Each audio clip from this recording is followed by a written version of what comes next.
Hi, Real Recapped here. Today we're going to be taking a look at a fantasy adventure and comedy movie from 2010 called Gulliver's Travels. Spoilers ahead, watch out, and take care.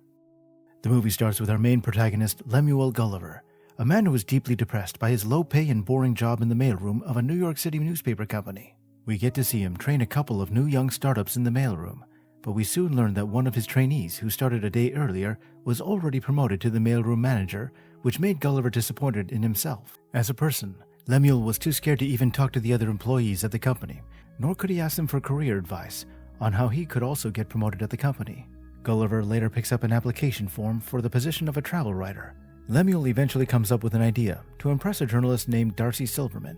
He manages to convince her that he could write a news article about his adventures around the world, which in reality were fake. Gulliver always dreamt of being a writer, and he had hoped Darcy would help him live out the dream. Before he could approach her, however, he started having second thoughts on if she would even consider hanging out with the guy from the mailroom, but the thought quickly died out. Later that night, Gulliver tries his best to come up with an interesting article, but fails to do so. He then decides to plagiarize an article from several publication sites on the internet.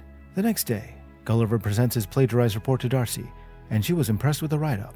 Darcy decides to give Gulliver a chance, and gives him a new task. She tells him to travel to the Bermuda Triangle, write an article on everything he can find about urban legends of ships mysteriously disappearing while sailing on the sea in that region. Gulliver agrees and prepares for his trip to Bermuda. We later transition to Gulliver's arrival at Bermuda. He rents a ship and sails into the Bermuda Triangle. On their way to the Triangle, Gulliver falls asleep at the helm of the ship, and eventually the ship gets caught in a powerful storm that overwhelms them and takes it off course. After attempts to stabilize the ship, Gulliver gets knocked unconscious and washes up on the shores of an island called Lilliput, a civilization made up of tiny native people, about 6 inches in height. The tiny people confirm that Gulliver is a beast because of his size, and they capture him immediately after he gets washed up on their shores. The citizens then chain and imprison Gulliver in a cave, where he meets another prisoner called Horatio, who was imprisoned by General Edward.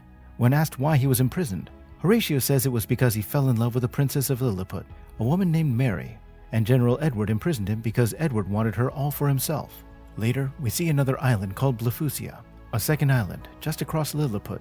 The leaders on this island then give some commandos orders to kidnap Princess Mary and set the palace on fire. Later, we see Gulliver being put to work plowing the fields when suddenly the warning bells start to ring, which is a signal for a Blefuscian attack. As the princess screams for help, we see the brave General Edward make his way towards her to save the day, urging everyone not to rescue her, but leave her for him alone to save. However, Horatio believes that Edward won't be able to rescue the princess on time, so he begs Gulliver to help her and save the island. Gulliver agrees, and Horatio breaks him free from his chains before they both make their way to the invaders.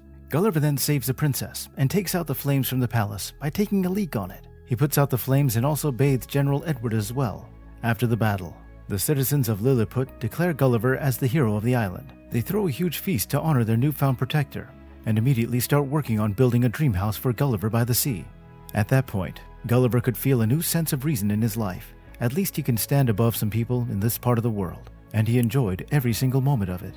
The islanders then gather for some stories on Gulliver and where he's from. In the conversation with the Lilliputians, Gulliver claims that he's a well-known titular character from hundreds of movies, and that he's also the president of his country, Manhattan. When he was asked if his people didn't need him, he explains to them that Vice President Yoda will handle things well in his absence. During the conversation, General Edward does point out that Gulliver's claims felt almost impossible to believe, but the citizens of Lilliputian shoved his thoughts aside and continued listening to Gulliver.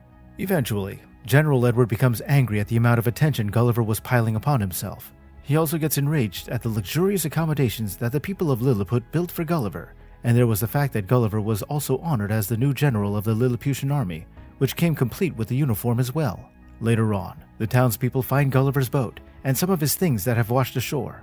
Gulliver then receives some angry voicemails from Darcy, who was now on her way to Bermuda to take his place after she found out that the article he presented to her was plagiarized. The next day, Edward shuts down the city's defense mechanism to get revenge for how he was treated after Gulliver arrived. Not long after, the Blefuscian navy then takes advantage of the lack of defense in Lilliput and lays siege on the city. Gulliver defeats the Blefuscian navy easily, especially since he was invulnerable to the cannonballs they fired at him, although he did receive some welts in his stomach. After the battle was won, Edward gets embarrassed at not only his failure to punish the people of Lilliput, but also because Princess Mary didn't want anything to do with him again. Eventually, Edward defects to the Blefuscian side, and gives them the blueprints of a giant robot he made after seeing a page of Gulliver's Guitar Hero 3 game manual. The Lilliputians accept Edward into their nation and secretly build the robot, and make Edward the pilot.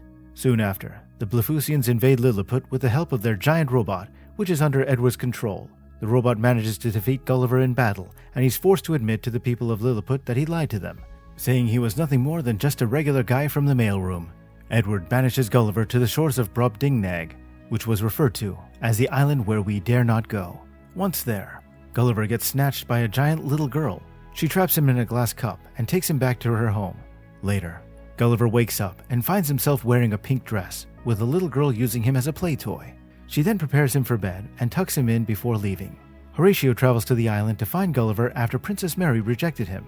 He then reveals to Gulliver that another person from his homeland got lost in the Bermuda Triangle and was eventually captured by the Lilliputians, the same way Gulliver was first captured. Gulliver figures out that it was Darcy, and escapes with Horatio by using a parachute he found in the dollhouse on the skeleton of a dead U.S. Air Force pilot.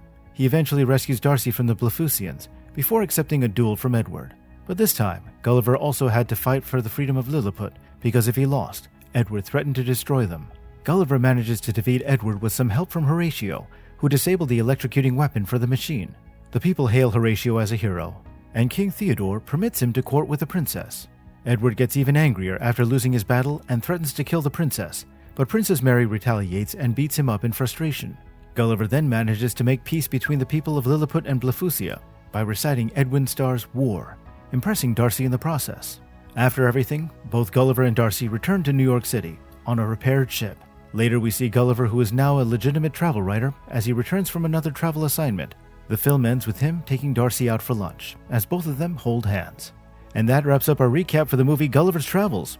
Feel free to drop a comment below as to what we should recap next. Make sure to like and subscribe if you enjoyed this video, and don't forget to turn on notifications. Thank you for watching, and see you next time on another Real Recapped.